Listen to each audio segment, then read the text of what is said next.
Hi, I'm Peter Adamson, and you're listening to the History of Philosophy podcast, brought to you with the support of the Philosophy Department at King's College London and the LMU in Munich, online at historyofphilosophy.net. Today's episode, Weird Sisters, Shakespeare's Macbeth and Witchcraft. In the last episode, I tentatively suggested that in The Tempest, the characters of Caliban and Ariel might represent aspects of Prospero's own mind, his lower passions and reason, perhaps. This may have struck you as implausible, since it makes it sound like Shakespeare would be anticipating Freud by several hundred years, but actually it's very plausible because of what lay in Shakespeare's past, not his future. Medieval plays tended to personify abstract ideas and psychological phenomena, especially religious and moral ones. In fact, we saw an example of that on the podcast a long while back when I mentioned that Hildegard of Bingen wrote plays to be performed by the sisters of her convent. The characters might be virtues, vices, or the soul itself. And by the 16th century, it was common to explore psychological conflicts in a theatrical context. Such works are sometimes described as exhibiting a psychomachia, or battle of the soul. With that sort of cultural background, it was perfectly natural for Shakespeare to put on stage an actor playing the part of Time, who shows up to move the plot forward in The Winter's Tale. That's a case of straightforward personification, but other roles might have worked on multiple levels for their original audience, as both symbolic and dramatic. Thus, a figure like Iago could function both as the villain of the story and as an external manifestation of Othello's jealousy. A further layer of ambiguity would be added when Shakespeare makes such characters subhuman, like Caliban, or superhuman, like Ariel. This allows for a different interpretation of magic in Shakespeare. Instead of seeing it as a departure from everyday reality or as a symbol for the artificiality of theater, we could think of it as a way to represent things that are real, but only insofar as they exist in the mind. In this episode, I want to explore this hypothesis by talking about Macbeth. The very title conjures up eerie, unsettling images. Macbeth seeing a dagger floating in the air before him, and then the bloody ghost of one of his victims, Banquo. His wife, Lady Macbeth, trying to rub invisible blood off her hands as she sleepwalks, and of course the witches, whose first appearance opens the play. These scenes of the supernatural and unnatural would have played very differently when they were first staged than they do today, because most of the people in the audience would have believed in witchcraft and found it genuinely terrifying.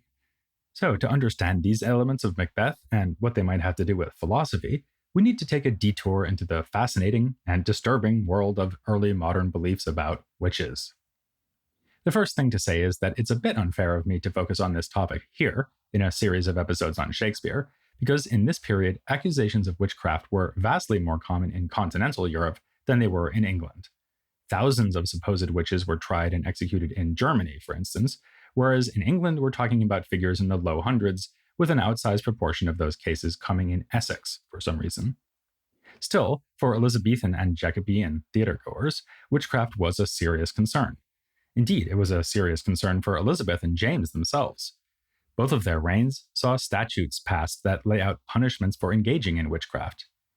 In the case of Elizabeth, this was in part a reaction to an attack on the queen by means of sorcery, using wax effigies that were discovered by the authorities.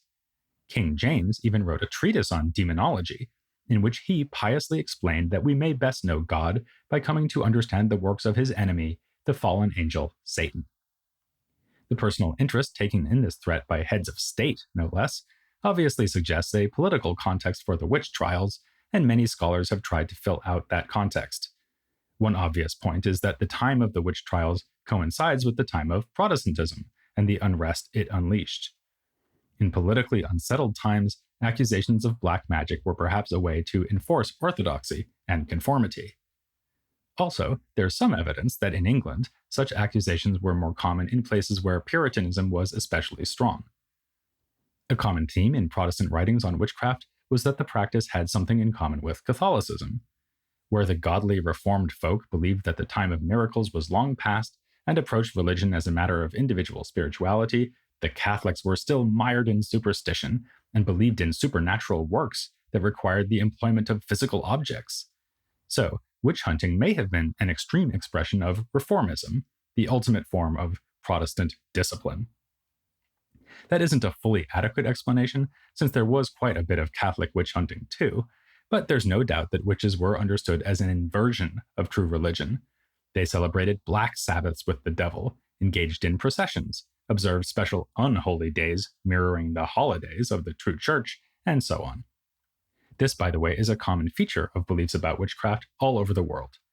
If you follow our podcast on Africana philosophy, you might remember from episode 21 of that series that in some African belief systems, witches are like backwards humans who do things like eating salt when they are thirsty, standing on their heads, and traveling at night rather than in daytime.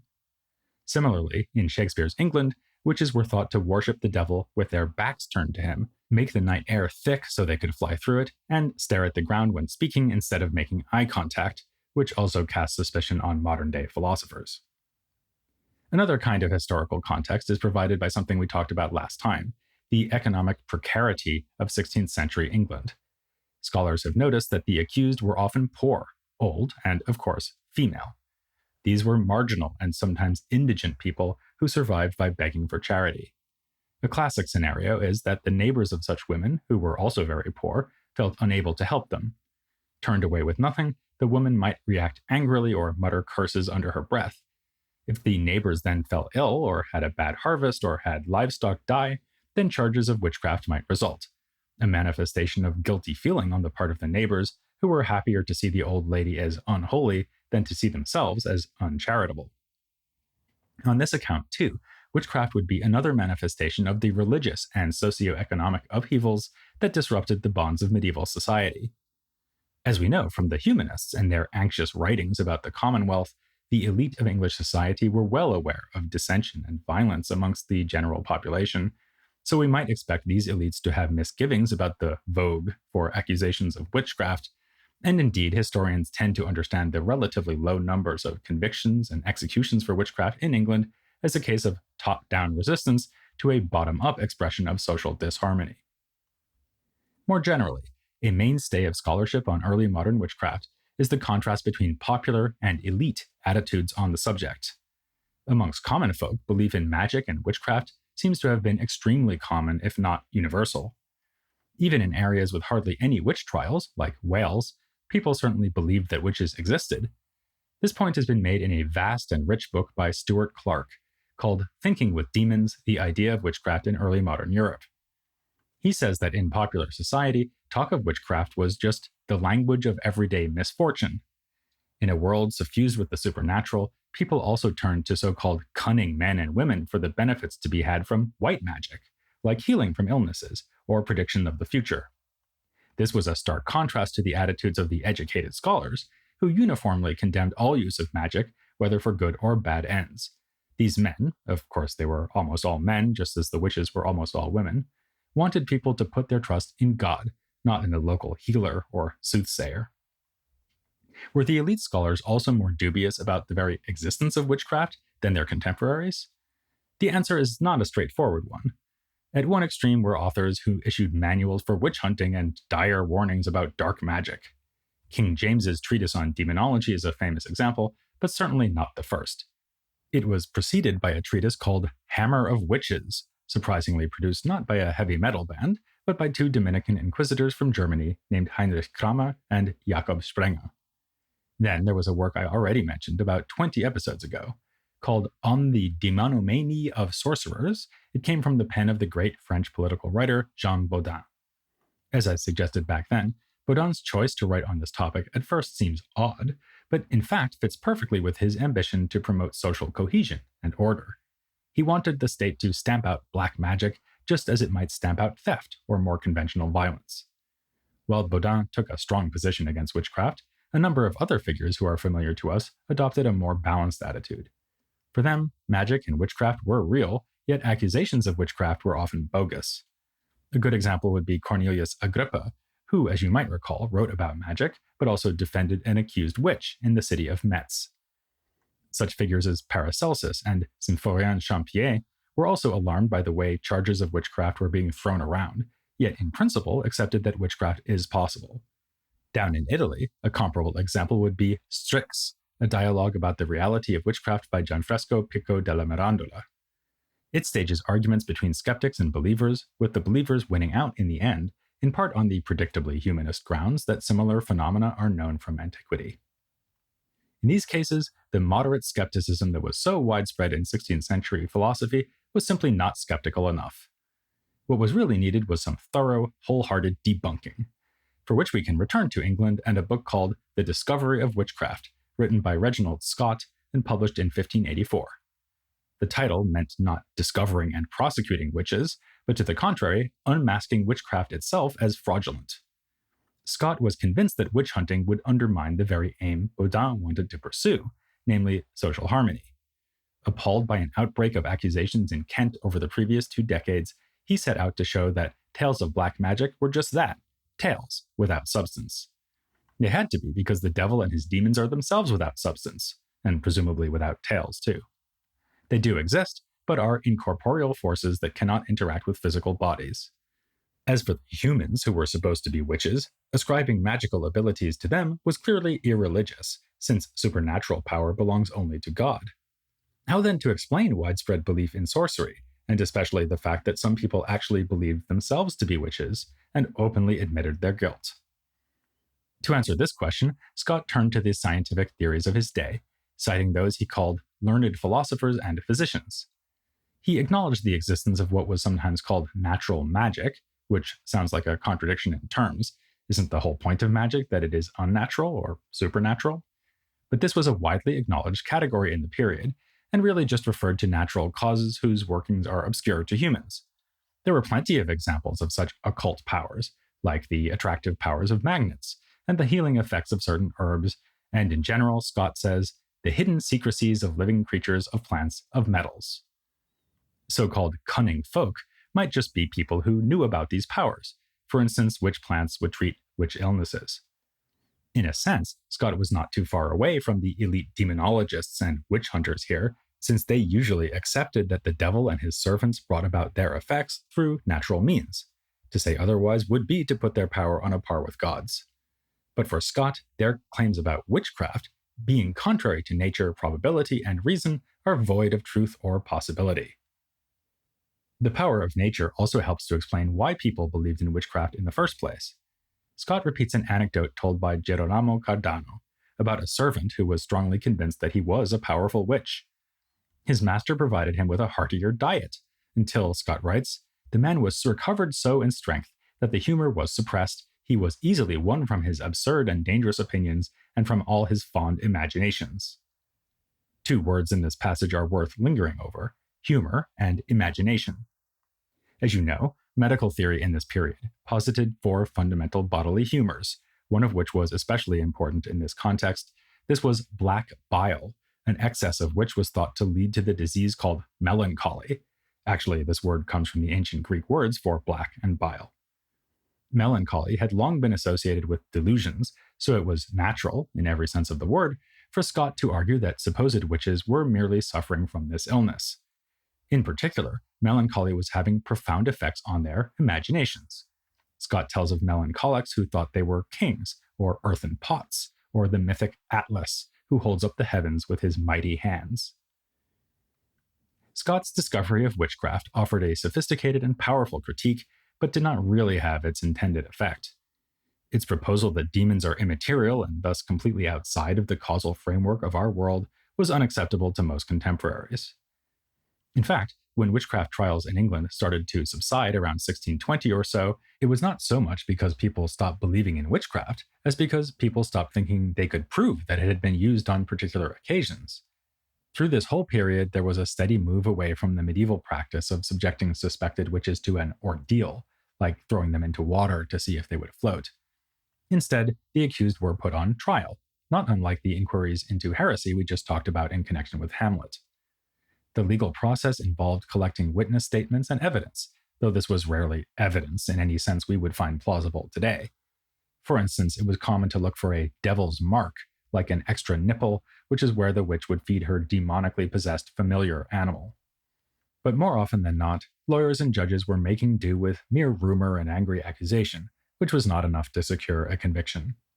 As the 17th century went on, Many in the social elite, especially in legal circles, came to the view that witchcraft was theoretically possible, but impossible to prove. So, Scott did not really succeed in getting people to believe that, on the contrary, witchcraft is theoretically impossible. Still worse, his book was frequently just mined for the extensive information it provided about witchcraft lore. Scott offered many stories about witches and their supposed malefic deeds on the way to casting doubt on these stories, but the stories tended to stick in the mind more than the skeptical arguments. Which brings us finally back to Shakespeare, since it was precisely such stories that shaped his own imagination when it came to black magic. In fact, an anonymous work on witchcraft from the early 19th century boldly proclaimed that it was Scott's discovery that supplied Shakespeare with his witch and wizard lore. This might be an exaggeration, but there is no doubt that Macbeth reflects many of the ideas we've just surveyed. We can see this already in the brief opening scene, where the witches refer to their familiars, Grey Malkin and Paddock, and remind us that witchcraft is about inversion or reversal. Fair is foul and foul is fair, a line echoed by Macbeth himself a couple of scenes later when he says, "So foul and fair a day I have not seen."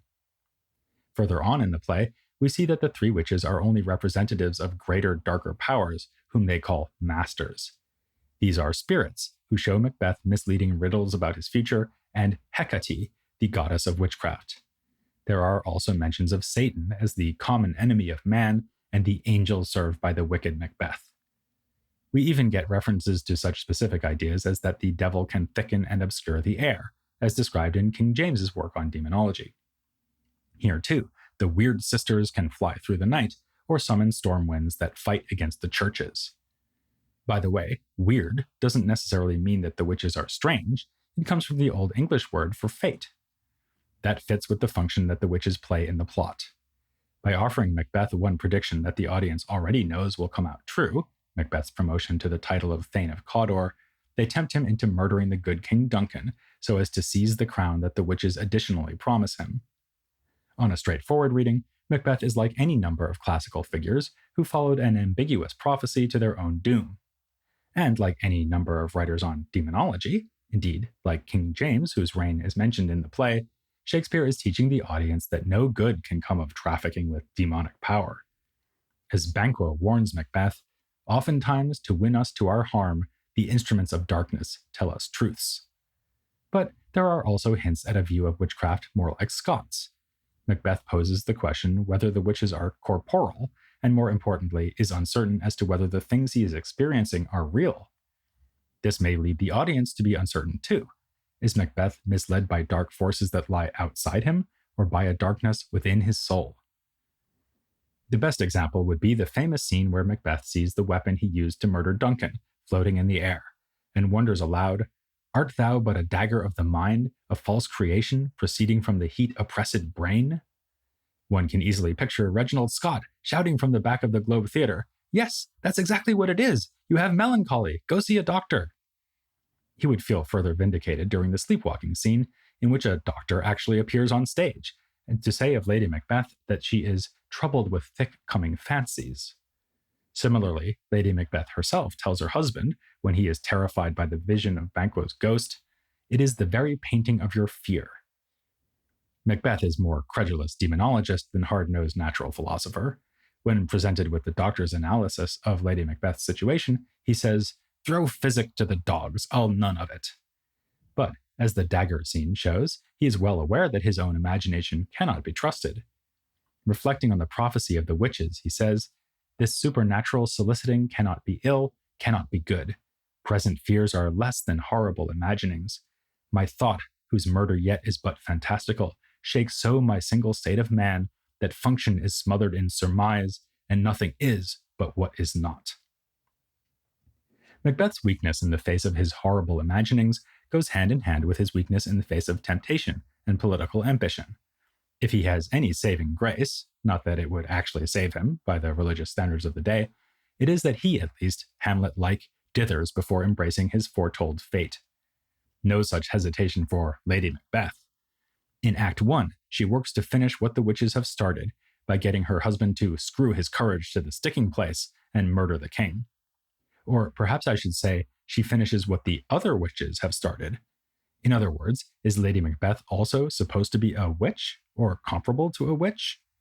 This is suggested at the end of the play, when she is referred to as a fiend-like queen. Shakespeare's audiences would have been primed to see her this way, because the role was apparently played by the boy who had recently acted the role of Cleopatra in Shakespeare's Antony and Cleopatra, another character with witch-like elements. You probably know that female characters were always played by boys on the stage at this time, a practice Shakespeare played for gender-confused laughs in his comedies. In Macbeth, though, sexual ambiguity is used to provoke goosebumps rather than giggles. Thus, Macbeth says, when first meeting the witches, "You should be women, and yet your beards forbid me to interpret that you are so." This is then picked up in famous lines spoken by Lady Macbeth, in which she summons the forces of darkness to her aid. "Come, you spirits that tend on mortal thoughts, unsex me here. Come to my woman's breasts, and take my milk for gall, you murdering ministers. Come, thick night, and pull thee in the dunnest smoke of hell." Here the allusions to witchcraft come thick and fast. We have again the thickening of the night air, and invocations of spirits and of hell, while the line, "unsex me here," is a demand to undo or reverse the natural order. Just to make sure we get the point, Shakespeare later gives Lady Macbeth the most disturbing lines in the play, when she is criticizing Macbeth for his hesitation. "I have given suck, and know how tender 'tis to love the babe that milks me. I would, while it was smiling in my face, have plucked my nipple from his boneless gums, and dashed the brains out, had I so sworn as you have done to this." In this period, witches were often associated with violence towards babies and children, accused of making them starve and of making women's breast milk run dry. As former podcast guest Lyndall Roper has written, "Witches were women who did not feed others except to harm them." So, making your breast milk turn to gall, as Lady Macbeth imagines, is about as maleficent as it gets. All of which at least shows that Shakespeare was evoking yet another of the anxieties that surrounded witchcraft, the reversal of expected gender norms. Lady Macbeth is more ambitious and bold than her husband, even though he is a mighty warrior. And in a society where women were defined by the care and nourishment they offered their families, she imagines depriving a baby of its food and dashing out its brains. The assumptions flouted by Lady Macbeth are, indeed, the reason why so many women were accused of witchcraft in the first place. In principle, witches could be either men or women, but in fact the accused were almost always women. Authors of the time sought to explain this. Women have weaker wills and stronger desires, it was argued, so they are more susceptible to temptation. As one writer put it, "Where the devil findeth easiest entrance and best entertainment, thither will he oftenest resort." Even a skeptic like Scott allowed that women are more prone to melancholic delusions, which is why people who claim to be witches are most often women. This argument was considered and rejected by Baudin on the grounds that menstruation should purify their bodies of excess humors. The aforementioned Stuart Clark has offered a rather different and far more persuasive explanation for the fact that witchcraft was so strongly gendered. As we've been seeing, witchcraft is about inversion and reversal, about making the fair foul and the foul fair. So it only makes sense that the weakest and most vulnerable members of society, impoverished elderly women, would be the most dangerous and fearsome tools of the devil. With the help of Macbeth, we could think about this at an even more abstract level, by considering whether paranoia about witchcraft was a religious expression of fear about certain aspects of human nature, aspects that were especially associated with women. I mean things like sexual desire, emotion, and the very fact that we find ourselves in needy bodies made of blood and flesh. An interesting book from a few years ago by Charlotte Rose Miller examines popular pamphlets about witchcraft from early modern England. No fewer than 90% of the accused in these stories were women, and the pamphlets more or less always emphasize motives of revenge, anger, malice, and so on in explaining why these women turned to witchcraft. Since females were thought to be more prone to extreme emotion than males, they were the most natural suspects when it came to suspicion of crimes against nature. And as the doctor says of Lady Macbeth, unnatural deeds do breed unnatural troubles. Even the fact that witches had animal familiars fits with this understanding, since emotions and embodiment have to do with our animal nature. If you cast your mind back to much earlier episodes, when we talked about medieval women mystics, you'll remember that figures like Julian of Norwich and Catherine of Siena reversed these gender norms too, but in a context of holiness rather than unholiness. This is why their writings about encountering God are full of references to eating, bodily fluids, and so on. As such figures remind us, people of the medieval era were capable of seeing women as figures of great religious and moral purity, not just as demonic threats. That was still the case during the English Renaissance, but new developments, especially the rise of humanism and the Reformation, changed the way that women presented themselves in their writings. And you know which podcast to listen to next time if you want to hear all about that, The History of Philosophy, without any gaps.